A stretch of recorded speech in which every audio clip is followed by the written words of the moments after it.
Okay, good evening. This is the July 6th meeting of the Open Space Committee. This meeting is being broadcast live and recorded rebroadcast, so I need to ask if anyone else is recording the meeting in the room. If that's the case, then the meeting is officially called to order. Let's see. The first item on the agenda is discussion items.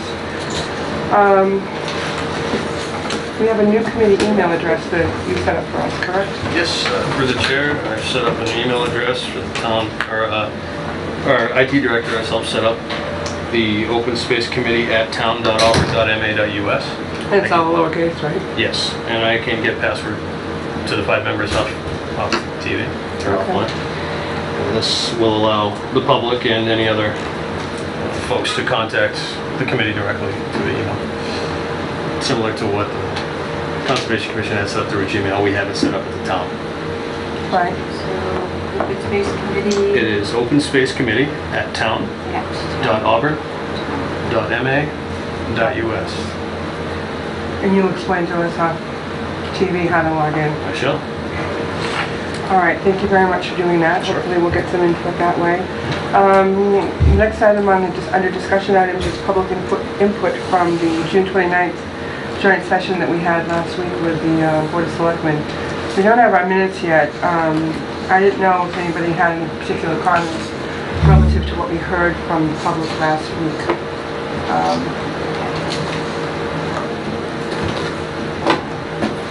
I don't think we heard a whole lot new last week. I think Mark brought up, somebody said something about a pool. Yeah. What? Town pool. Woman brought that up. Oh, yeah, that's right, I remember. But other than that, I think we heard... Certainly were many suggestions. Like trails, town pools, farm chairs, like walking trails, dog park, and many others.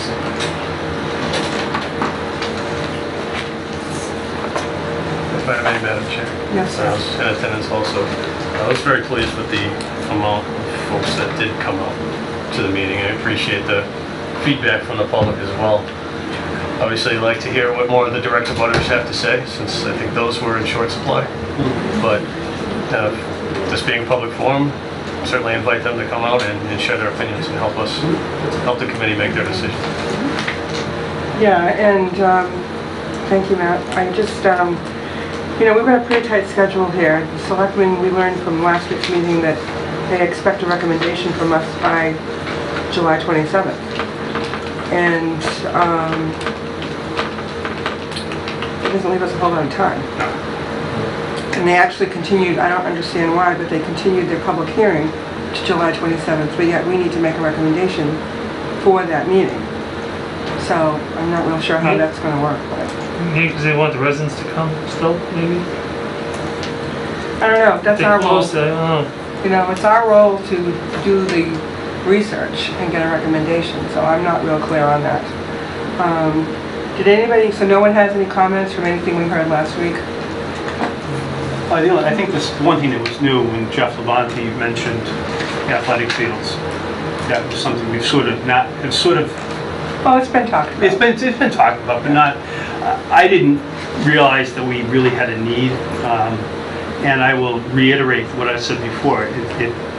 I have great concerns about getting large groups of people onto that parcel at any given time, and from my experience with soccer, which is the sport that I was involved in, the transition time requires lots of parking and lots of cars come in and out, especially, you know, for families that are local, because they bring in not only the players and the parents, but sometimes grandparents. And it gets to be, the traffic flow can be significant at some of these facilities, and most do not have adequate parking.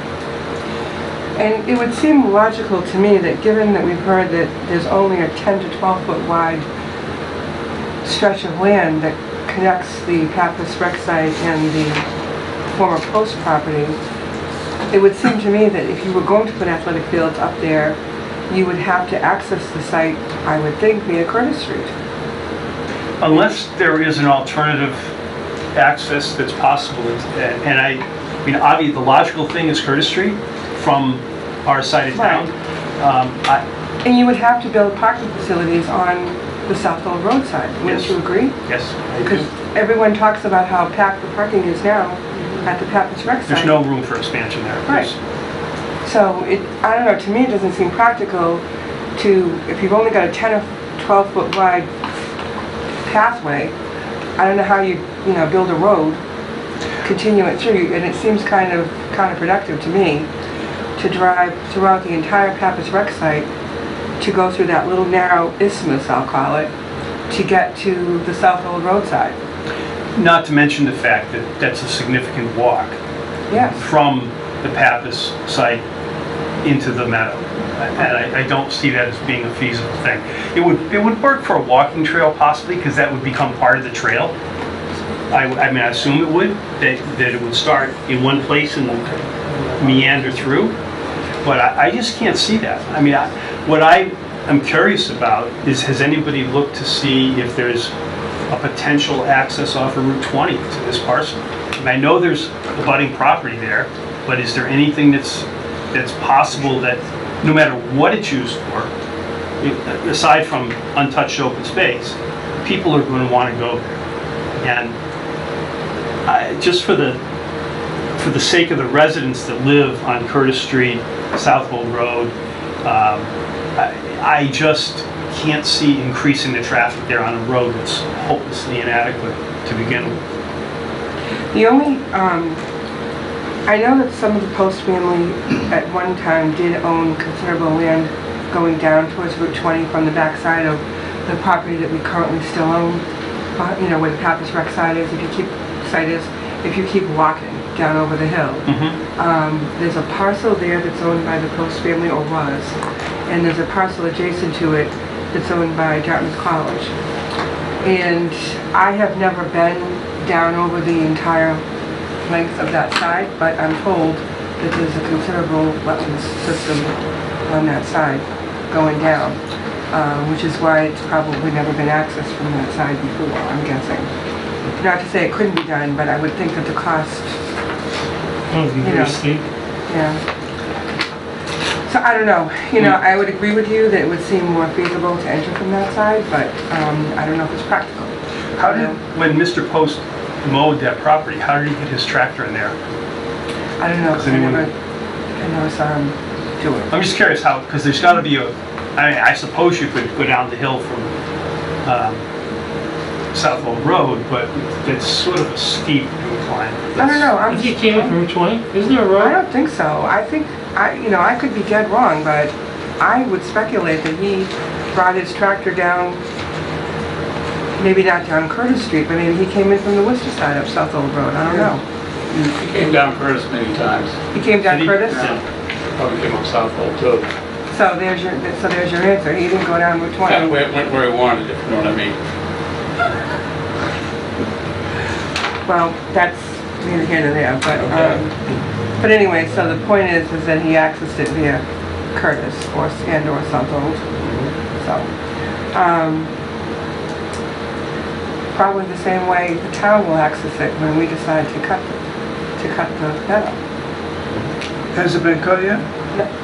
I shouldn't say no, as of a week ago it had not. I believe it's scheduled for this week. Through the chair. Just that was how we were informed at the last joint meeting. Yeah, but it's been scheduled prior to. Through the chair, as the DPW director has pointed out to staff in the past, they're going to use that equipment to cut the field here, they are taking away from something else that requires routine maintenance, town property. So it is I coming understand off that. another job.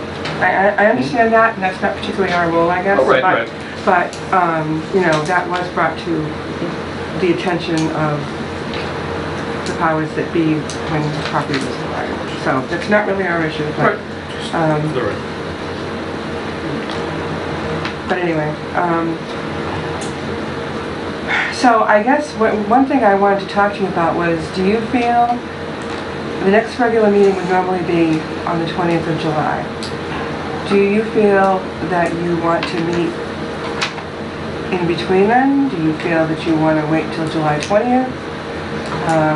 I guess I'm looking for input from the committee as to what, how you all feel. I should tell you too, I did invite a housing developer to come to our meeting this evening, just to give you some basic information about housing in general, nothing specific. He was kind enough to do this for no fee. And first of all, I've heard comments from a few people that we've done nothing to seek input from professionals for any of the ideas that have been brought up. And with that in mind, I thought, why not take the opportunity to get some information from someone, and whether we utilize it for thoughts on South Old Road, or we utilize it for properties as we continue to look at the town-owned open properties. I don't think it's bad information to have. So he should be here soon. But I really appreciated the input from the professionals, so hopefully that will help us. And I also wanted to say, in light of the public meeting last week with the Board of Selectmen, Mr. Page spoke as the chairman of the Housing Authority, and you all know that I'm a member of the Housing Authority as well. And I just wanted to say, the Housing Authority will not be meeting again until September unless there's a need. And the Housing Authority has not taken a position on whether it would be interested in building new housing or not. It is interested in rehabilitating the Julie Bancroft School into some housing. But beyond that, there hasn't been any discussion about anything else. And even if they're not interested, it doesn't mean that it couldn't be housing. As our consultant, as our guest will tell you, it could be a property like the North American Martyrs project. It could be something developed by a private developer, and you have a management company put into place. There's a lot of different options. And I'm not saying that, we're going to say, 50 acres for housing or 25 acres for housing, but I have no clue, depending on how many units you want to have, how much land you'd have to set aside. So although we don't have to give any specifics and no plans and all that sort of thing, we do have to tell them that we're recommending, just for the sake of discussion, 20 acres for a non-municipal use such as housing, and 30 acres for other. So since we're talking about that and our guest has arrived, I'd like a motion to move up item 2E, if I could please. Housing overview. I'll make that motion to move up the housing overview to this present time. Is there a second? Second. All those in favor? Aye. Opposed, so voted. Mr. Carpenter, Sean, would you join us please? I couldn't hear you. I'm sorry. Right in front I don't want to shout. Right in front of the air conditioner. Designate which Mr. Carpenter needed. I was just telling the committee, this is Sean Carpenter from Shamrock Development Group. He is the owner and president, and he has a significant background in housing, more than 16, 17 years in various housing agencies. He does development himself now at this point in time. He's worked a lot in public housing, non-public, rehabilitation, building new units. We were just talking a little bit about the housing issue. I had the opportunity to speak with Sean this week relative to our situation, and as some of you probably know, he is a former resident of our community, grew up in Auburn, so he has close ties to the town and genuine interest in the community, and he was kind enough to be willing to come tonight just to give us a brief overview of his thoughts about housing, and just to maybe give you some basic ideas about what we're talking about. He is a professional, so I thought it would be a good idea, to take an opportunity to get some information. So with that, thank you for coming. Thanks for having me. I apologize I'm late. I can't even blame traffic tonight because there was none. So I had a parent-teacher conference. My 1-year-old is actually getting in trouble at school. Like it's Oh my. like father, like son, right? I was just going to say that, No, so thanks guys for having me. I don't technically reside in Auburn anymore, but I'm here quite a bit. I'm active in some community service projects and whatnot, and I do maintain an office here in town. Ann and I had talked about, both informally and formally with other committees, is the situation that Auburn finds itself in is a little bit different than other communities in that, 40B is a kind of a bad word that a lot of people use for good and bad reasons. Number one, it's it's an opportunity, depending on who I'm representing. And I'll give you a little background. I've been developing affordable housing for 17 years as a development consultant. I advise both developers. I've worked for the State Housing Agency, HUD, and I currently manage a number of clients around the country who are developing both market rate housing, affordable housing, economic development opportunities, and some redevelopment projects. And I also advise some municipalities, both here and out of state. So when the issue of it's not even just the land up on Packagug that comes up, and I'm very abreast of the situation in the town of most of the news stories. But also with the closing of 2 schools, it presents an opportunity for the town to get into meeting their 40B requirements. So 40B is often used by developers as a way to skirt the local zoning. And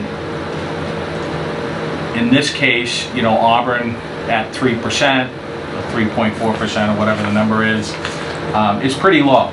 In fact, it's about 438 units away from meeting its goal. And that could mean a couple of things. It could mean, as I've said to some, it could mean somebody putting a 5-story apartment complex on the Yankee Drummer site, or it might mean, putting a large-scale townhouse project on open space, on the few open space lots that exist in town. Or jamming in high density housing in privately owned lots around the town. And so there's a concern, there's a genuine concern when folks hear affordable housing. We generally change the name to workforce housing, but what does that mean for the town? And just to give you an idea of what that would mean is a developer could come in with 400 units, and only 80 of those units would have to be affordable. The rest would be market, and so all of them would be meeting their goal. All of them would go towards meeting the goal, and keeping in mind that the trailer mobile homes do not count towards that housing stock, and that's been an issue with the state legislature for a number of years. So say, for instance, somebody was going to build 400 units on one of the pieces of property that you're talking about. If they would come to the planning board, which would inevitably vote them out for variances or whatnot. It would go to zoning, which would probably do the same because it doesn't meet several codes. And Auburn, because it's not at the 10% threshold required by 40B, and because it's not working towards a housing plan and hasn't filed a housing plan with DHCD, it would go to the Housing Appeals Committee, and the town could make the case, and the developer would make their case, but ultimately, my guess is that the developer would prevail in some way or shape or form into a high-density situation that probably didn't meet the existing zoning and didn't take into account the fabric of the community or whatever the case may be. So that's a worst-case scenario. So the idea is the town created an open space committee to address open space, but you have 2 schools that just closed, and that presents the town an ability to start meeting that affordable housing goal. And you don't have to go and meet it right now and try to get your 8%, but by filing a housing plan with the state, and by using maybe 1 or 2 of the buildings that have been vacated, or using some of the open space that you have to develop or propose developments, you would be essentially working towards that goal and getting closer to the 40B so that you wouldn't allow developers to come in and do whatever they want. Now that may never happen, but with 5 highways running through this town, it's probably going to happen. So it hasn't happened yet, but I'm quite frankly surprised. So I also want to talk about what it means to be affordable, because that also, I'm an advocate for affordable housing, so and workforce housing. I've developed a number of projects in Worcester and Springfield and New Bedford and Boston, and I just came back from a trip to Indiana where we're developing, we're doing some redevelopment. And we're also building some affordable housing oceanfront down in Plymouth, so, you know, not to think that, you know, we only put it in backwoods areas, we, you know, it's everywhere. So in the town of Auburn, you have, well, you have 2 scenarios on a 40B project. Either 20% of the project, 20% of the units would be reserved for folks at 50% of the median income. So for the town of Auburn, and I know that folks always ask this question, what does that mean? If it's a 1-person household, that person would be making $30,650 at 50% of the median income, or just about $14 an hour on a full-time salary. All right, you know, for a two-person household, say a single parent with a dependent, they would be making about $17 an hour, or you know, as a 40-hour work week. 3-person household, $19 an hour, about $39,400 combined income, and you probably wouldn't have much more than 3 bedrooms here, so I'll just use the 4-person household at $43,750, and that would be at the 50%.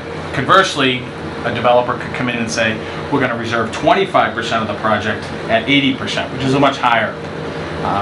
In that case, for a 1-person, you'd have $22 an hour to $25 an hour for 2 people, and upwards of $31 an hour for a 1-person, maybe, or a family of 4, or if it was a 2-person working household, about $16 an hour at a 40-hour work week. Just to give you an idea of how that translates into other housing for Social Security, you know, for Social Security, the high end is $31,000, so just over that 50% threshold. So for somebody on a full benefit Social Security wage at $26.63 per month, they would be meeting that 50%. Even though they're just over the threshold, they would actually income qualify because of some deductions. So, and then SSI is at a full benefit is $13,000 a year and $8,800. So the question becomes, you know, what does that mean for the town if you wanted to try to meet those goals? And I'm really only here to talk about the affordability aspect, because that's all I've been asked to talk about. But, you know, for an affordable housing component, you would be opening up housing to folks in those categories that I just outlined. It's SSI, Social Security, and folks who are making below, you know, below market wages, but not minimum wage. And it's not all service oriented, and you know, it's not all restaurants and things like that. There's an actual level of workforce that actually needs this brand of housing. A couple of, you know, for a number of communities that we work with, you know, the question becomes, well, why do we even care about affordable housing? What happens very often is that, particularly in Auburn is actually a pretty good example of this. Auburn has an aging population that's pretty well documented, and as folks grow older, their income declines, and the inability to pay for and maintain their housing, and the inability to convert that housing to somebody else, to a younger family, renders them incapable of meeting the needs of their property, whether it be a mortgage or be upkeep and maintenance, taxes and whatnot, and it creates a homelessness problem or a homeless problem, and then you start to run into other service-oriented groups that will want to address that issue. So, you know, that's really where you know, the focus comes on elderly housing. Unfortunately, you know, that's not always the best scenario. I can tell you from a developer's perspective, the reason why they go for affordable housing, for many cases, some groups are passionate about it, and other groups do it because it's the easiest way to get capital. It's the low cost of capital. You can get 40-year bond rates, 40-year loans, 35-year fixed rates at, you know, 3.5%, 3.75%. That developers who are building conventionally with regular banks are charging, you know, 5 and 6% interest rates on a construction loan.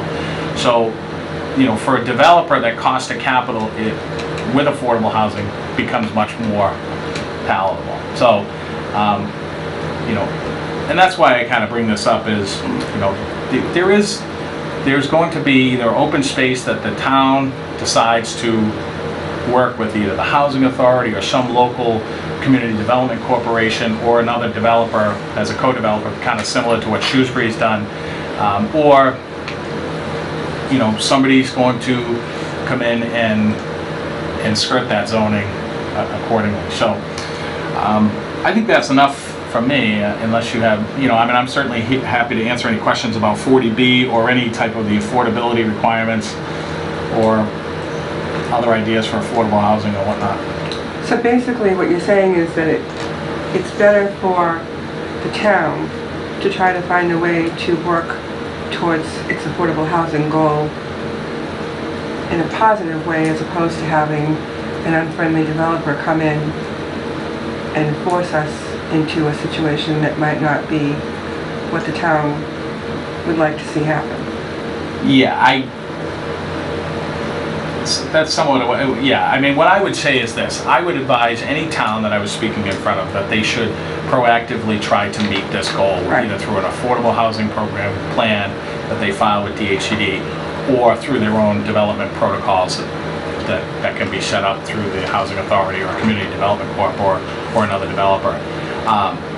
That said, that still wouldn't preclude the town, before it meets its 40B goals, from having an unfriendly, you know, a developer can come in and present a plan to the planning board as a friendly 40B and essentially work out a deal.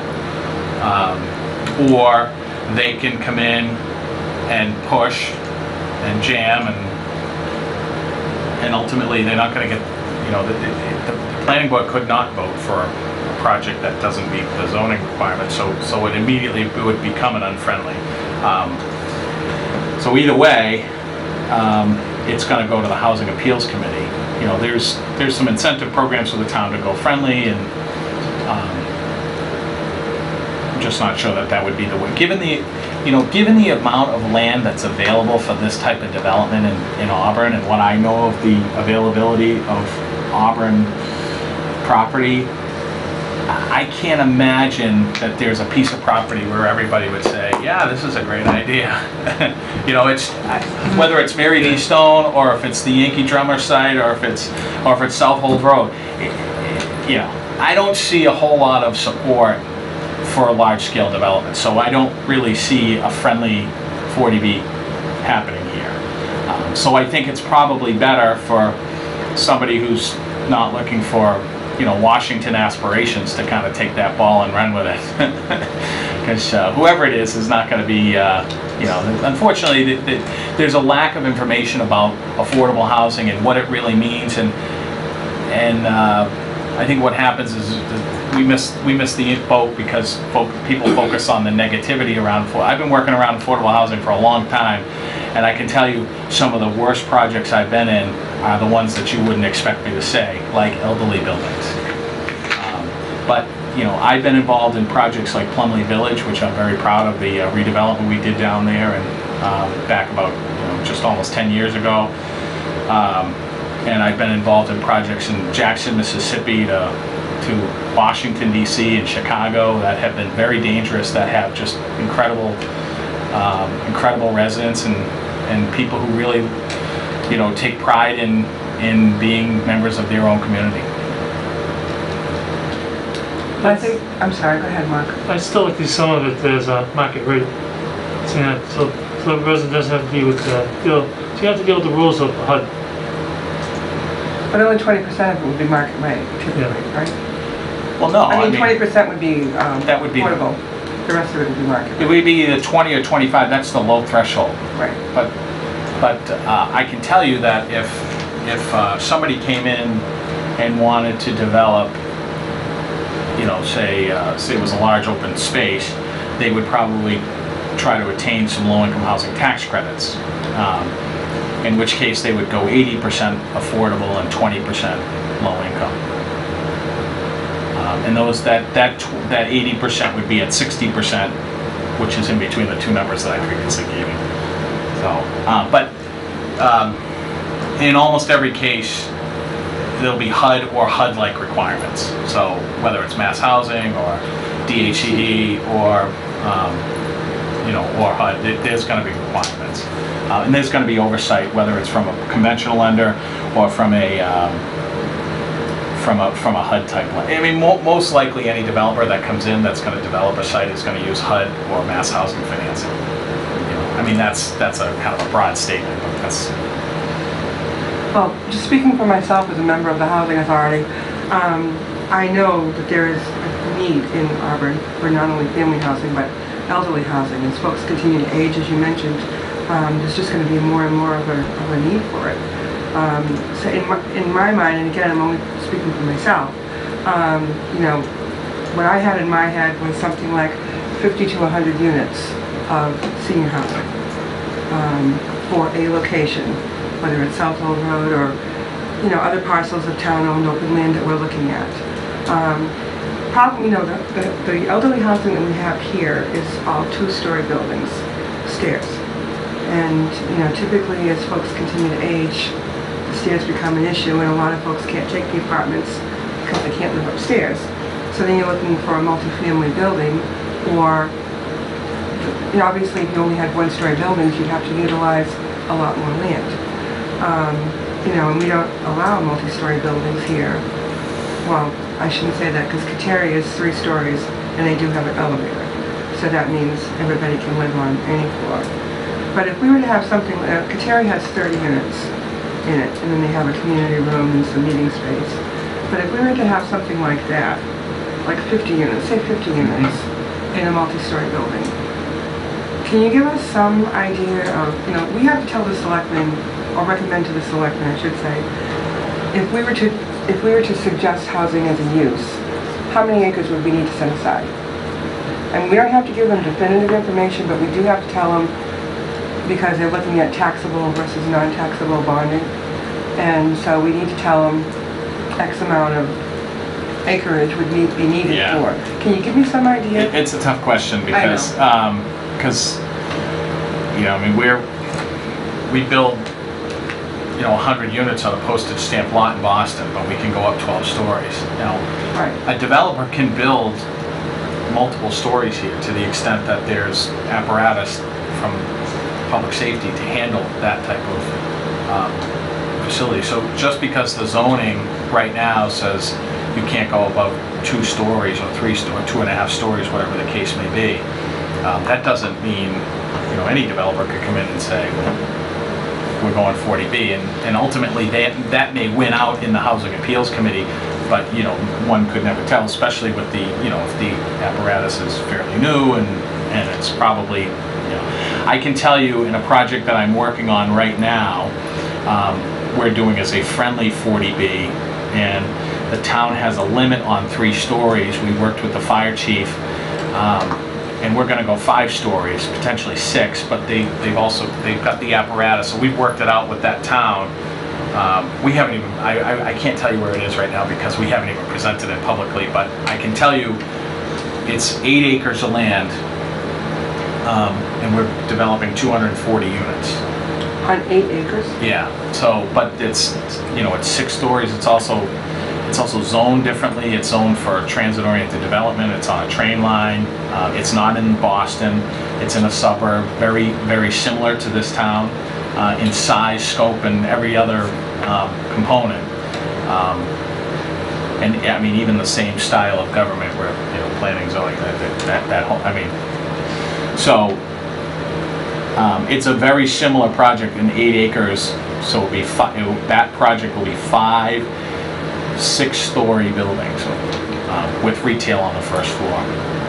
5 6-story buildings with retail on the first. Yeah, okay. and that will be much different than you would see in a site like this. Right. Or, you know, I don't think you'd win in the Housing Appeals Committee trying to do that at the Julie Bancroft site.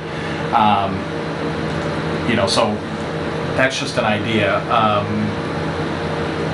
What I would suggest is that you reserve as much of that land as possible for housing, because you don't need to utilize it all, you know, to the extent that, say you reserve 40 acres. How big is the site again? Almost 50.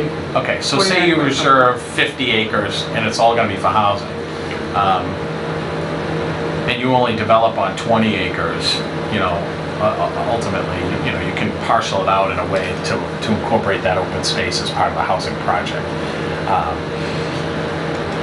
I don't know that you want to do that. I mean, I think one of the things that comes up very often is the difference between tax exempt and taxable bonds. It's really just an interest rate. It has to do with you know, in some cases taxable bonds aren't really as expensive as some might think. So I don't think I don't know what the difference is right now. It's About 200 grand for us, for 1 year. for over the course of the 10 years. Yeah, so what's the spread? I just got that number today. 300 basis points, maybe like 3%. I don't know, that's the Yeah, that's yeah. the number we got. It was, let's see, somewhere just under 2 and So I for think- non-taxable, and somewhere around 3.5 to 4. So when I looked at it yesterday, I figured just based on the numbers I knew here, it was going to be about 25,000 a year. So it's about 10 years, it'll be about 200,000, yeah, 250,000. So that, you know, that's a lot of money, but spread out over 10 years, you know. So why not reserve it all for housing and put the plan together and use, you know, get the benefit of the 250,000 and you know, reserve it for housing. That doesn't mean you have to use it. But I don't know, bond counsel will probably give you a whole slew of reasons as to why not to do that. So I don't necessarily want to suggest as a specialist in this field to break any laws, but Of course not. yeah, but I mean, bond counsel will give you an idea as to if you have a plan to build. Well, apparently, from what Mr. Kastanovich tells us, bond counsel has given them varying opinions about whether housing would be considered taxable or non-taxable, depending on who's developing the project. Yeah. You know, the town, as I understand it, maybe correct me if I'm wrong, the town would have to maintain some sort of ownership in the land in order for it to be a non-taxable bonding. Is that Right, we'd right? also be servicing that property regularly. We'd need It's a like we'd whole, have to lease it out. Well, we need our own staff maintaining it. you know, Hiring a whole different department. I think it has to do with use more than ownership. The 240 unit project that I discussed in another town is tax exempt bond financing through what they call a private activity cap. That those bonds will be issued by Mass Housing or Mass Development, and we'll have a purchaser for those bonds. Any of the large banks that will buy that, but we have no municipal use for that whatsoever. But when the municipal goes, you know, they can't do it the same way that I do it. So you have to. So it has to do with use, and if it's housing, if it's just general residential housing, you probably would run into an issue. If it's reserved for a portion of affordable, then you would qualify under the private activity cap. Now, when you and I were speaking on the phone, we talked about the improvements that would be needed for Curtis Street. And I told you that the town administration had given us a price of $1.5 million to upgrade that road. And you had mentioned to me, I don't want to misquote you, but you said something about there might be an opportunity to fund that in a way that wouldn't necessitate the town itself doing that upgrade. Well, yeah, if you had a private developer, yeah. I mean, I can't comment on the price. No, but I'm just, the mechanism, the Yeah. mechanics of it. There would be an opportunity through traffic mitigation or whatnot, for the developer, if you had a private developer do it, to reach out as part of their application to DHCD, to use community development block grant funds or otherwise that you could get through a local consortium, or directly that they would be able to use for the infrastructure improvements. You know, conversely, you could do TIFs and, you know, I won't get into the whole bond world, but there are if you're going to have a private developer develop that property, and that's what I would recommend to anybody, is that, you know, I always recommend, this is more preference than anything else, but I always recommend that the local governments stay out of the real estate business and, you know, partner up, joint venture with private developers, because it just tends to work out a little bit better. So by doing that, you would also benefit from having that mitigation, but you can also share in the, you know, say for the housing authority partnered up with a local developer, you know, they could share in some of the developer fees and things like that that can help boost the programming at the housing authority. Do any of the members of the committee have any questions, comments? Yes. Yes, I'd just like to ask one question. If a real estate developer goes and buys that property, and you have a 1.4 million, 1.5 million off-site that you don't get grants for, I would assume the developer would discount his purchase price somewhat because of that off-site cost, if he's given or required to do that burden. Yeah. Yeah. For the most part, there would be some sort of, you know, if the the land's 1.5 million and the cost of improvements or you know, the access is 1.5, I mean, they're not going to give away the property. Right. But there will be a there'll be a discount, of course. But if the intrinsic value of the property is much greater, then you know, in many cases, developers will absolutely take that. You know, I don't know what the intrinsic value is of a 50-unit parcel property here, but and whatever the original proposal was for the site, I don't know what that intrinsic value is, but It was 3.2 on 200 units, 15K a unit. Dirt for cost. rental. Huh? Oh, for the rental, yeah, for the dirt, yeah. His dirt was 15K. So if you got 50 units at 15K, you got a 750 value around there somewhere. Yeah. Plus a 1.4 off-site cost. 50 and 1.4 is what? You know, so. Yeah. Yeah, it's It's not. going to double the value of the dirt cost for the developer. It would probably be impalatable. Yeah, it's definitely expensive land. Yeah. I mean, it's expensive because of the access. So the off-site improvements, I imagine, are not so much access that it is utilities. It's a burden. No, it's access. Oh, it's just access. Oh, it's access and utilities. And If I could ask one more question, and Yeah. somewhat in a related field. I talked at the Board of Selectmen meeting, and I made this following statement. You could probably go out in this town and buy a piece of property for $400,000 or $500,000 and put 50 units on it, versus improving a street for 1.4 million, i.e. a $1 million gain. We're probably in the best interest of the town to find a site that's on an existing street, because this is a private street right now, where they don't have to do any road improvements to access it. It's been 400 versus the issue of the 1.4, 1.5 for the road. From a developer's perspective, it seems, from my perspective as a developer, that would make common sense. I don't necessarily disagree, but I don't have enough information to tell you about other pieces of property in the town. I can tell you that if you're building on an existing roadway, you know, obviously your off-site improvements are pretty set. And you know, like I use the Yankee Drummer site as a great example, because all of the utility and the access and everything's already there. However, it doesn't have the, you know, you don't have the spread and whatnot. And I don't know how much the the road cost would be to connect to Curtis Street, or if that's a necessity to be a main road connection, if it can't be done off of, you know, there's a whole slew of options that could be brought up.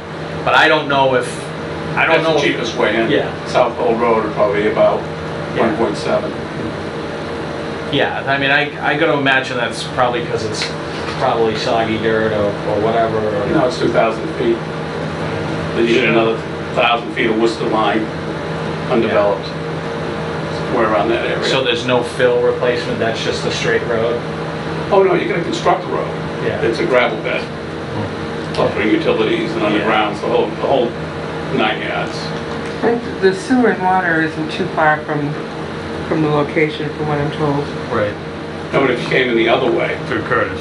Down Curtis Street. Yeah. Because you have direct access from Southwold, but you're gonna have 2 access points. Right. So that There's already a subdivision, the former owner had a subdivision approved, I don't know, a couple, 2-3 years ago with the planning board. If you go down Curtis Street and take the left onto South Old, it's right there. There's a paper street yeah. going down with a cul-de-sac, and I don't remember how many units, how many houses there were supposed to be. Madam Chair, that's a great segue. May I phrase that in a question to Mr. Maher? Just You certainly may. because, so since there was an approved subdivision, 13 lots with a road, probably within a couple days ago, for a developer out of town, coming to see Auburn for the first time, sees an approved subdivision here with the ability or possible opportunity to purchase it, knowing those road improvements, does it still make it less attractive, or is there any attraction to the fact that there is an approved subdivision here? single-family homes. Yes. Oh, it's single-family homes, it's a different ballgame than, Right. than multiple unit development. Right. The going rate in town, and there's 2 comparable sales out there, raw land cost for single-family housing on unimproved roads. I mean, there's 2 raw land costs. There's the A&R approval not required lots. Right. The comp data on that is around $50K per developer to pay for that. Raw land costs, we now have to build the road. And I'm directly involved in one, and I'm paying the cost of $25K for undeveloped lots. So I think, is it 13 or 16 inside? It's 13. Those would be worth $25K per lot, undeveloped. And now the developer's gonna come in and build that road. There's a problem with that road though. And this is where the intrigue, and I don't wanna put you in a difficult situation. There's a detention basin issue, there's a sewer line that has to run through the property. There's some significant development costs related to that subdivision down there. I even think the town manager had it in her cost basis at $400K just for a detention basin down the bottom, but there's a lot going on with that property, so that would be my opinion on that. Certainly. I just wasn't sure if it's something to attract someone out of town sees an approved subdivision that think there's one, at least one, well, several. Depends what they can get it for. Right, right. I mean, I appreciate your opinion. But there is one more point. You have to get the whole, what are you gonna do about the access point from Curtis over to the cul-de-sac there? Of course. Still got the Of same course. problem. That's a private way right now, correct? Right, right. So now you have an off-site improvement. Looking at that, another 300 or 400 feet. Now you're gonna build the road for. Yep, So it may suppress that 25K value certainly. per unit. No, I appreciate it. I just wanted to phrase that. Sorry to get too wordy on that. No, it's okay. No, and I don't, I don't want anyone to think that, the Open Space Committee hasn't had a discussion, or I don't think we're leaning towards recommending that we sell that subdivision. I know I'm not, but No, I just wanted to raise it. No, Pardon me, I Madam Chair. appreciate Just for the point of information, that's all. If I could ask Mr. Maher, I'm not an advocate of either selling that as residential. I don't want to digress too much from our... no, I understand that, but I think it's important to get some of the baseline established here. And I mean, some of those lots were approved many years ago on Southwold Road. No one's ever developed that. Is that, I mean, in a town where, I mean, I've seen houses go up in hills that billy goats won't climb. Yep. Okay? So I look at that and I look at those fairly level lots on Southwold Road that no one's ever put a shovel in the ground for. And that makes me question if there really could be developed, or if it's financially feasible. The problem and I'll try not to take up too much time. This is 2,200 feet. That needs to be developed basically as a new road. Infrastructure, underground utilities, blah, blah, blah. This here is a little bit cheaper. There's some significant off-site runs for drainage and that. The problem is, if you're trying to sell me a car that's worth $10,000 and you insist for year after year that it's worth 20, I'm not going to buy it. That my property's been on the market for a number of years. So Mr. Post happened to sell it to a gentleman who was going to pay him like 3.2. I don't know if Mr. Post was under the impression he was going to do residential development, single family versus 40B. So the asking price is too high for many years, in my opinion. I looked at the property. That's right. My partner and I did. Yeah. 2-3 different occasions. Okay. Does anyone have any other comments or questions? Anyone in the audience? Yes. Do you want me to come to the table? If you just want to ask you, do you have a question relative to, I have a question for the Open Space Committee, not for Okay. this gentleman. well, why don't we, if, you know, I don't want to keep you here since you were kind enough to come. Does anybody, before we take your question, sir? Sure. Does anybody have anything that they'd like to ask Sean? Okay. If you don't, I mean, you're welcome to stay if you'd like, but I just didn't want you to, you know, sit here for a half an hour if you didn't need to. Yeah, no, and I'm happy to do it, and again, I was not advocating at all for any developments to be on any site. I was just Right. merely providing information. I just added, right, I took the Affordability, opportunity, yeah. right, and I wanted the opportunity for the committee to have some information. If not for this site, as we move forward, we've got a lot of properties to look at. So I really thank you for coming very Sure. much. And like I said, Thank you're you. Yeah. welcome to stay, Sean. Thanks. I love government meetings, but I think I might pass tonight. All right, thank you again. Thanks, guys. Okay, so sir, can we just have your question? Yeah, I'm Chuck Miller, 34 Arlington Street. And I'm confused because I thought the objective of the Open Space Committee would be to preserve what little open space we have in Auburn. And it seems like what the Open Space Committee wants to do is build on the open space we have. You know, we've got 2 schools that could be renovated for housing. We've got that disaster at the Yankee Drummer site, which is an eyesore, which can be built on. I'm sure there's other places too. So that's just my concern. And as far as, with all due respect to this gentleman, reserving 100% of South Hole Road for housing? No, that's just not, no, we can't. We don't have, although you would be surprised, we don't have a lot of open space in this town. And you guys, and it just appears that we're in a rush to put housing onto South Hole Road.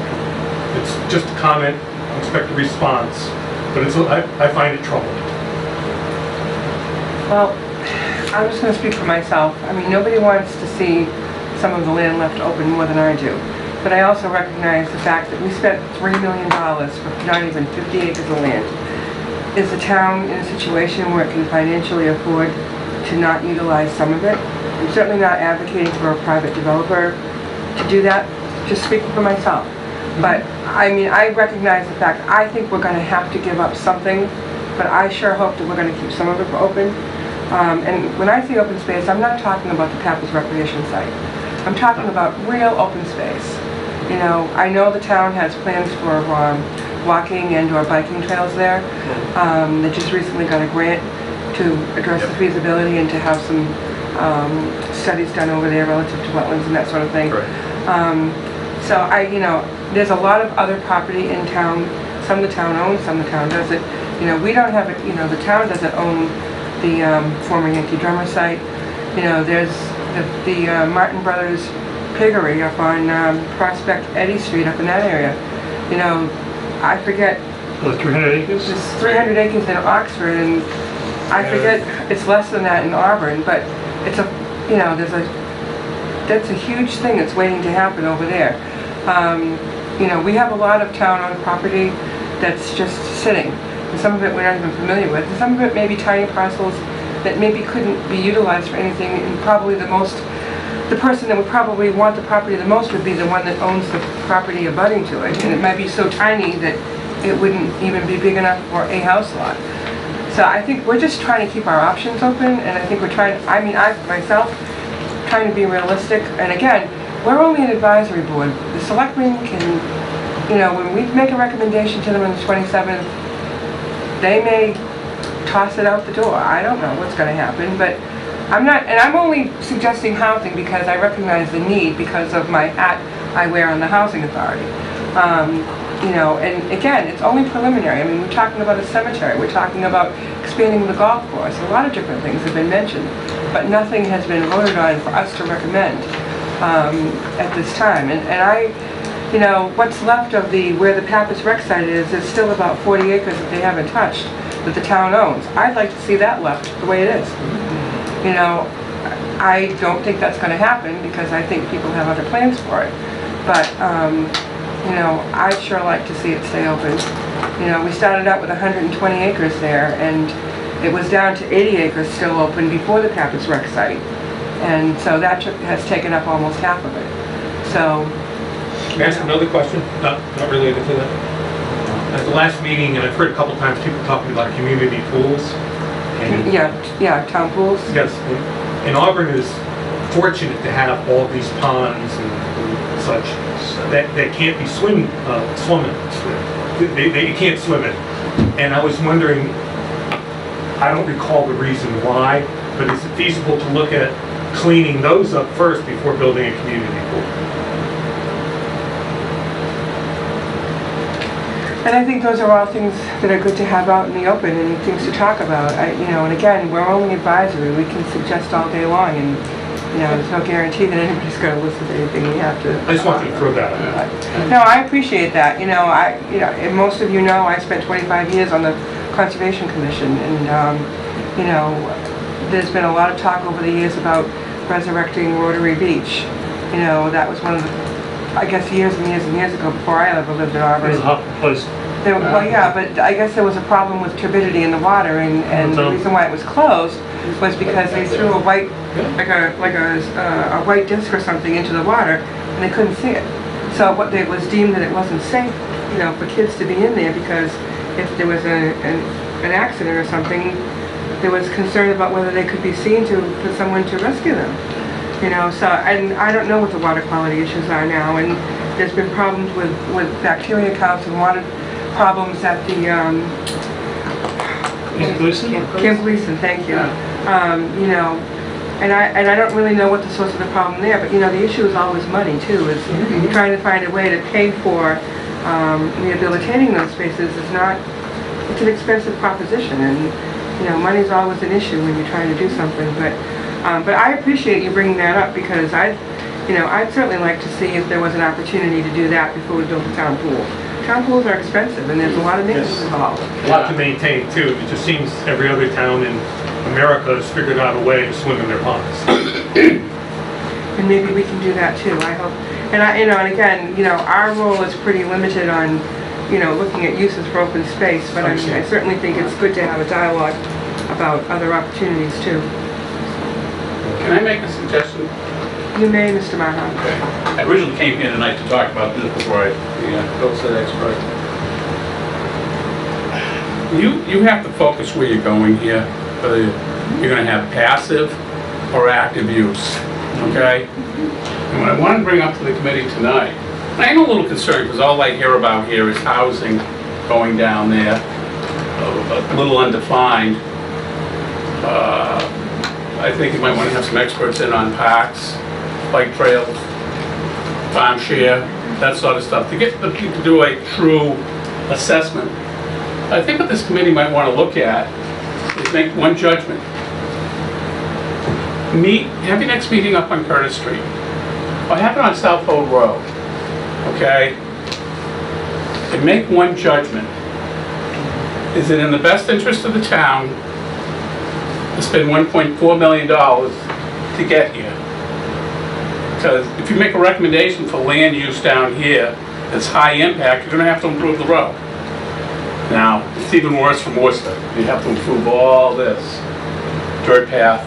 So maybe you ought to go up there and then look at the impact for these residents, where you start throwing sidewalks and ripping out their front yards, tearing down their stone walls, and look and get a feel for the impact. I see it every day because I drive by it. I wouldn't bother me if you improved Curtis Street. I live off of Curtis Street, not on it, so it wouldn't have an impact, but I think you need to look at that.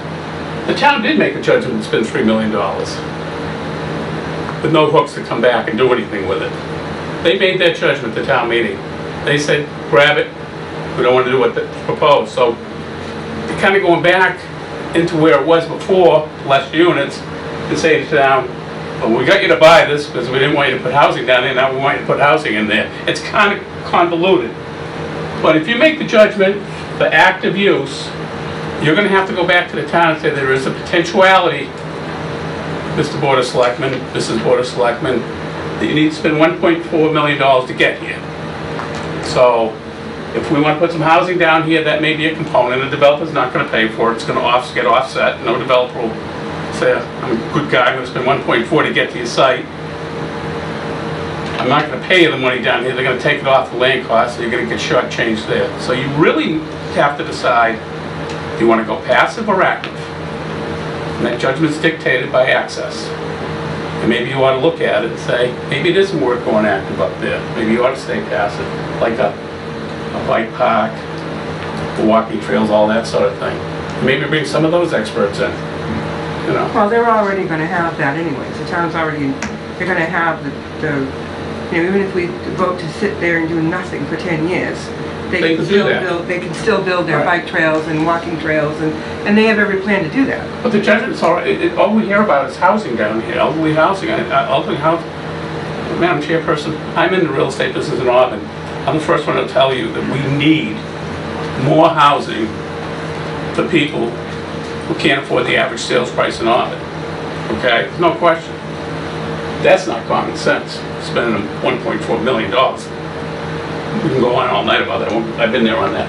But the town meeting didn't want that to happen. They all talked about the beauty of the land, you know. There's no rule that says we have to give money back from that land to the town, other than enjoyment of use, the passive recreation of some sort. So maybe you ought to consider holding one of your meetings up there and look at the implications of what your decision may cost the town. Is there any streets off Green Street that you get to South Hall, without using South Hall Road? No, that's the only one, It's the only one, huh? unfortunately. South Hall and Curtis is how do you get to the land? Yeah, that's it. One's a dirt road. It's a very bumpy road. Yeah. Well, at some point It's in an time- expensive road to develop, but the problem is you also have, going into Worcester, another 1,000 feet beyond the Auburn line. Which isn't worse. It's even worse. Yeah. So are you gonna improve that too? So, Mrs. Downey, you had a question? At some point, Curtis Street will have to be improved anyway. I mean, there are people that live on Curtis Street. If they can't let the street go to wreck and ruin. they're fixing it in fall. That's I'm right. sorry? They're fixing the pavement problem in the fall there. They're not widening it, they're repairing it. Okay, I Fall. hadn't heard that. Thank But you. the end of it is still a private way, That's right? correct. Well, if you're doing a development down there, you're gonna have to widen the street up to 24 feet, and that's where you get in the front yards and the sidewalk. Cutting trees. Yep, Yeah, but you got to remember, the town has the right of way now yep. on Curtis Oh, Street. there's no question about it, but it's gonna Right. change what it is. It ends right about here. Yeah, no question about that. That's the end of the right of way. So the bottom of Curtis Street is private. Yes. It's the last 200 feet or so. A little more. I think we need to clarify again, Madam Chairman, that we are not necessarily advocating housing down there. We are just discussing possibilities of Right. what would Right. And I only maybe invited, happen down I there. only invited Mr. Cochran to come because of his expertise in housing, so that you'd have some basic information. Because I think, speaking for myself, but I have a feeling that most of us really want at least most of that land to remain as open space. So I don't think that we're necessarily advocating housing. I think we're just discussing it to see if it might be a possibility on some of it. People need to Right. understand that. Right, he suggested, recommending all of it. I mean, that was a surprise to me, but, No, I would not go for that. I'm not for that either. And I'm not looking to, the party that started this whole thing with 61A, I mean, he was proposing, 200 or 300 units. unit. We're talking about 50 units of elderly housing. It's a huge difference. But Anyway. I think that the reality is the access is going to be a problem, putting any sort of a multi-unit project in there. It just, it's, if you, I mean, you've been down there, I've been down there, it's a really rough road to be on, Yeah, that's rough. on its best day, you know? But don't you think that realistically access is going to be an issue with almost anything you put there? Like you were talking about Absolutely. athletic Right. facilities there. That's, You're going to have major infrastructure improvement. If you built something on Southall Road comparable to the Pappas Recreation Complex, would you not agree that you would have to have considerable road improvements to that infrastructure? that's why I brought it to up get there? earlier in our meeting tonight, is that I think it's a problem. It's the same. It's the same. You got to do parking and all that. To me, it's the same thing. If you're looking at doing athletic fields on that site, and because of the high water table, you're going to be spending a lot of money to develop fields, just like we did at the Pappas Rec site. You know, those fields are very fancy, sophisticated fields with underground chambers doing the drainage because of the extremely high water table up there. Those are not your typical fields. I know. You know? If I may. Yeah. If we were to do athletic fields all in the town's time, the town would be doing the road improvements. There are avenues through, and again, not an advocate for housing, there are avenues through, whether it's affordable or housing, planning board approval, where the developer could put the bill for the improvements, as an example, where that And wouldn't be get on the tax- town. A tip arrangement or something like that. Just saying. Right. And Chairperson, the point I was trying to make earlier is this high impact and low impact use, exactly what is going on. An athletic field could be a high impact. Yeah. If we had a low impact, you would not have to do the improvements, widen Curtis Street to 24 feet wide. You'd have to do some of the private section down there, but you wouldn't have to do the widening of Curtis Street for the low impact, like a bike trail or farm share. So there is an option of which group you go. That's why you should be up there. Should we go low or high? Anything else from anyone? All right, well, I'm back to my original question. We only have 3 weeks now left.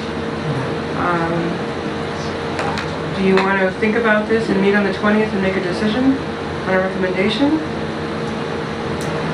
I'm looking for your humble opinions. Well, meeting next week. You want to meet next week?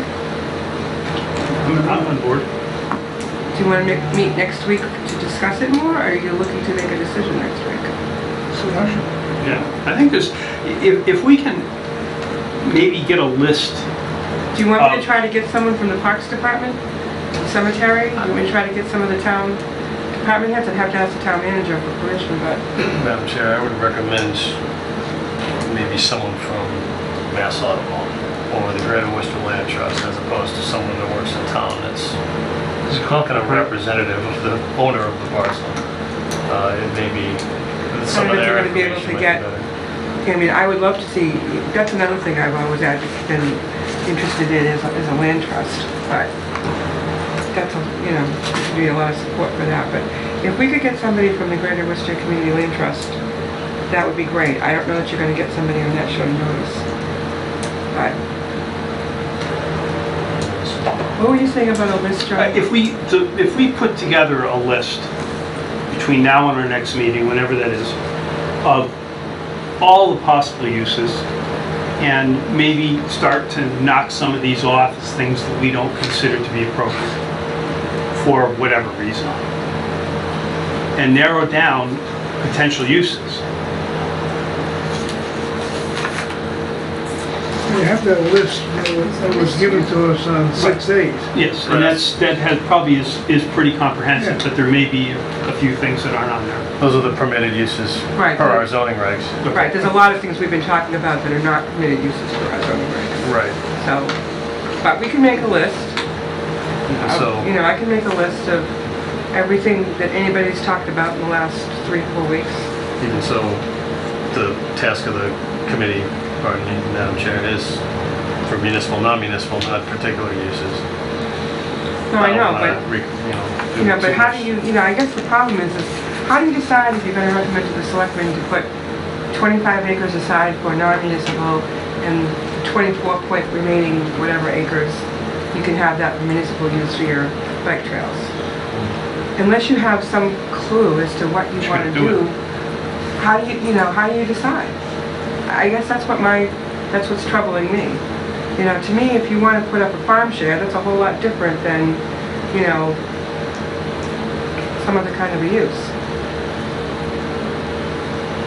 What do you think, like a community farm type deal or something like that, or? So somebody suggested Yeah. last week. Somebody else sent me a link to, I forgot what the heck. Oh, that community farm is. thing? Yeah. No, somebody else sent me a link directly about creating a town common on open space land. But that to me is, it's not in the center of our community. You know, I can't see a town, I mean, I would love to see a town common. I wish we had a town common. Not down there. But Yeah. it doesn't work way out there. They have to get this area split. I wish we had a traditional New England town common. We don't. What was the traditional town common? Wasn't it just a field where somebody grazed their cattle on it? Open space? Eventually, I mean, Was it open? Well, in many towns, I think it was, Yeah. yeah. Yeah. Yeah, But nowadays they have community events on their town yeah, they have a common. gazebo. They usually have a gazebo, they have band concerts, It's a crap. things like that. Craft beers. you have to look at Brookfield, they have a beautiful, I love the common in Brookfield. Yeah, like West Brookfield, right on Route 9 there. They've got a major open space. Yes, Mr. Carpenter. I just want to point out option B, and I know Ed mentioned it at the meeting and it's been mentioned before.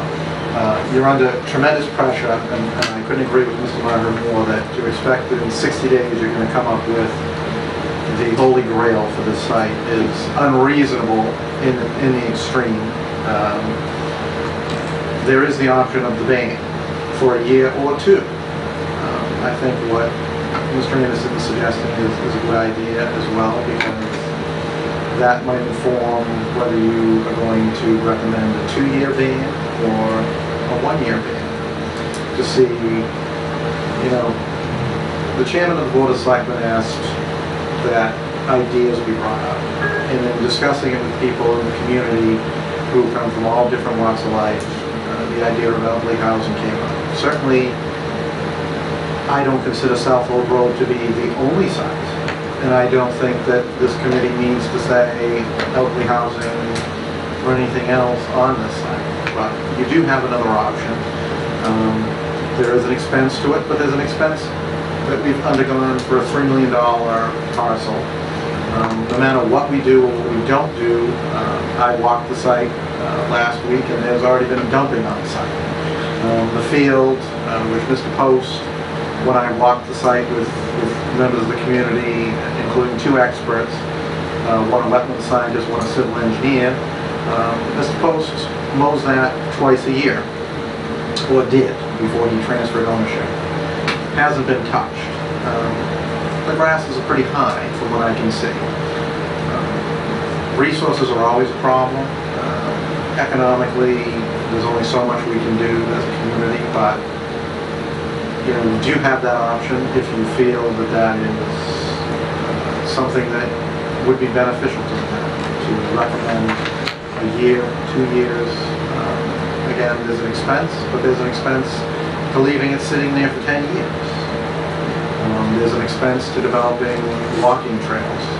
There's an expense, an ongoing expense of maintenance, making sure that ATVs, I've been on any number of open space committees. I was on the Natural Resource Planning Committee about 20 years ago when Lorraine was trying to get something going. And the same problems that you're facing today, we heard about ATVs. Mr. Post says that this is on a website, an extreme website. I don't know what that means, but there are ATVs and other people access this parcel, and we've already had illegal dumping. Thankfully, they did put most of it in trash bags, but at some point, how much longer is it going to be till we start seeing refrigerators, various and sundry other items showing up there. When we purchased this property, I mentioned that to the DPW director as a major concern, on top of the fact that the canal, so-called canal, is open at the bottom for quite a bit. And if anybody, whether it be an adult or a child, lose their footing and pitch into the water, well, they're not going to hit water for a good few feet, and God knows what's going to happen to them. So this has not been far from my mind. I've asked for a maintenance plan. That hasn't happened. And again, I understand resources are key, but when you have such a large and attractive piece of property on an unlit road in a rather obscure part of town, not a lot of houses necessarily right around it, people are going to do things that is going to cost the town as well to clean it up. God forbid we have what used to happen in some of the parcels of town when people used to do their own oil changes, where people would bury the hazardous waste on property that wasn't there because, hey, it was open, I didn't know it, nobody's around to look. You know, we can, you know, exactly. You know, I mean, I think the residents who have spoken have shared a lot of good ideas. People who have sent in have had a lot of good ideas. We do need town department support. It would seem counterintuitive to me to go out and hire somebody when we have a park superintendent who can walk it. We have residents such as Mr. Margaret who knows the property, having grown up in town, has developed property in the area, knows the soil conditions up there, knows the high water mark in that general vicinity. I mean, we do have resources that they are experts. But they don't come with a bill at the end of the month. You know, and we do have residents who have stood up and been willing to donate their time. So I don't think that's necessarily, but I think town departments should be engaging this. This is a $3 million parcel. We have several multi-million-dollar parcels that have been sitting vacant as well for years, for schools that we couldn't put there that haven't been developed. So we definitely have a lot of trial and error. But you have the option to recommend a year or up to 2 years. So I didn't realize up to 2 years was an option. I thought it was 1 year. no. What's the difference? From what I understand from my discussions with Ed, 2 years is intention. But you know, I hate to see. You know, I advocated for this community, with the exception of Mark. You all served on the Open Space Committee before. I don't know why it took so long to stand up a committee. There was 4 to 5 months of no action on this plan. So, you know, but now we're down at the last few moments, and it isn't fair to ask anybody to make that decision or impact residents who live in the area on a guess or with insufficient information. So. But like you said, there is a cost associated with that delay for, well, he said up to $42,000 for 1 year, depending on the interest rates that they got. No matter what you do, it's a cost. The $3 million price tag was a huge expense on top of the various projects that taxpayers are paying for right now. As Mr. Maher said, town meeting didn't blink at the $3 million. So my concern is to protect the investment. I have gone on record saying I want to keep some of it as dedicated open space, and that doesn't mean ball fields. Not that I have anything against anybody exercising, but I think we spent $5 million on Pappas. The original budget when I was on the planning board was $1.5 million. We more than tripled that expense. The planning board at the time, I was not on it. They wanted more parking. They were resisted. So, you know, sometimes you're going to listen to your leaders in the community, and we have had a very bad track record of doing that. People want to listen to everybody but.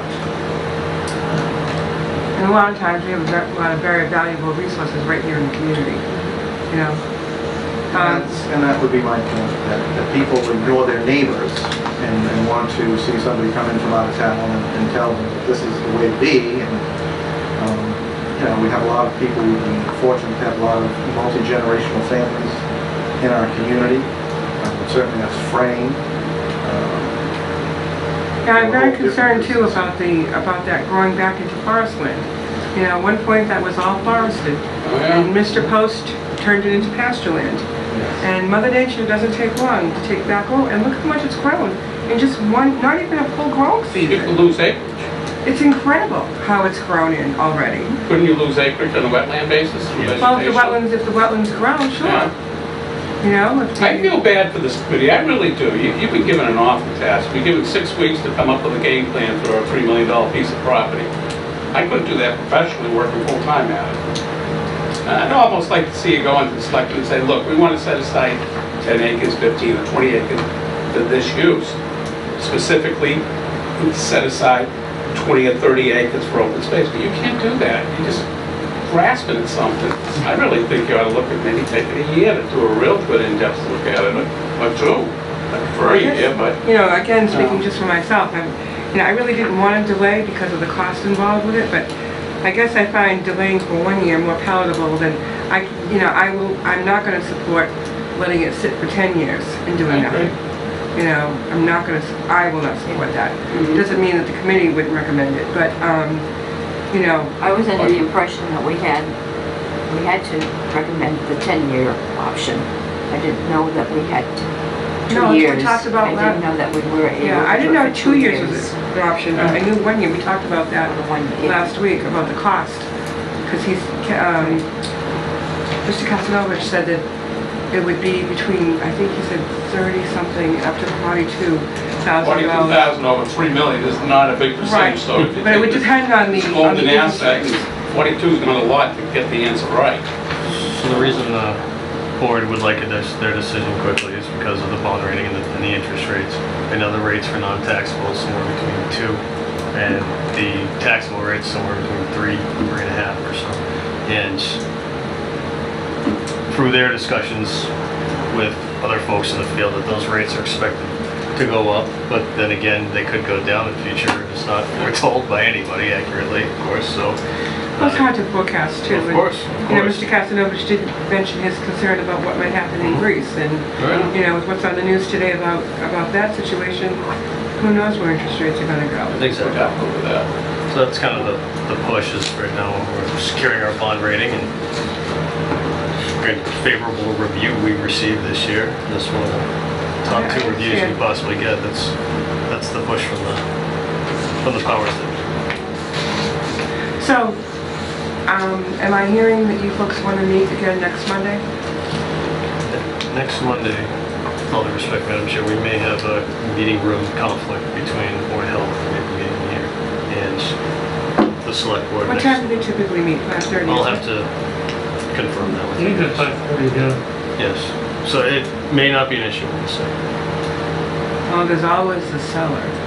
There's also the Alternative Energy Committee too. It seems to be the second and fourth Mondays. So there's always West Street. Dan? If I may, the library does have a meeting room as well. I don't know what use that is. The police department also has a community meeting space that could be utilized if town hall isn't available. So there are other locations besides. So is the consensus that you'd like to meet again next Monday? And we'll figure out what space is available? Is that what you'd like to do? Fine. I'm asking. Do you want me to try to ask if we can get the parks superintendent in, you know? It would be good to have his ideas and how they plan to maintain the property. It would be nice to know. Maybe have Bill Coyle come in too? I'm sorry, what was that? Have Bill Coyle come in too? Mr. Coyle? Yeah, because isn't he the one that's chairman of maintenance of it? He's the DPW director. Yeah. I think I'd probably have to speak with the town manager to get consent to ask. But I can do that. Now, would you have to go for a year? Could you not just go for 6 months? I don't, you know, if you're gonna go for, there's a cost obviously associated with 6 months, and although I don't know, I'm speculating that the interest rate's probably higher for less than a year, but I don't know that we could, if you're gonna take 6 months, you might as well take a year to me, you know? I mean, if you're gonna delay, let's make it a reasonable period. Is there any other public comment? Gentlemen? So, all right, so you want to meet Monday? Make a motion to do, make. All right, so Mr. Coless has made a motion, so we'll meet Monday. You're gonna second it? All in favor? Opposed, so voted. Now, my question is, do you want, well, we'll figure that, I'll get us a room. he'll get us a room at the end, or out in the stable or something. Or on Carter Street. But in any event, do you want me to try to get some of the town departments for input? Yeah, whatever input we can get is always useful. But too much information. Gentlemen? Absolutely. Yes, yeah. I guess, I think that would be good. I think that, you know, Parks is now under Wayne. Mr. Bloomquist, yes. It'd be nice to hear his thoughts on that, since ultimately even the maintenance is going to fall on his guys. Well, that's what I'm thinking too, and also, you know, he was in charge of the cemeteries also. So I know there's been some talk about a cemetery up there. He might have a thought or two to share about that idea as well. I don't know. I'm just saying. Is he also the person that's coordinating the mowing? Yes, he would be. We could ask him that next week. It's coordinating what? Mowing. Oh, yeah. You know, that may be Bill Coyle, you know, DPW director. He may set that standard or whatever it is, but certainly it's the people that are going to be doing it work for Mr. Bloomquist. So I'll try to coordinate that through the town administration to see what we can utilize. I'll help with that. Pardon me? I can help with that. Thank you. All right, then, is there anything else? Is there a motion to adjourn? I would move to adjourn. Second?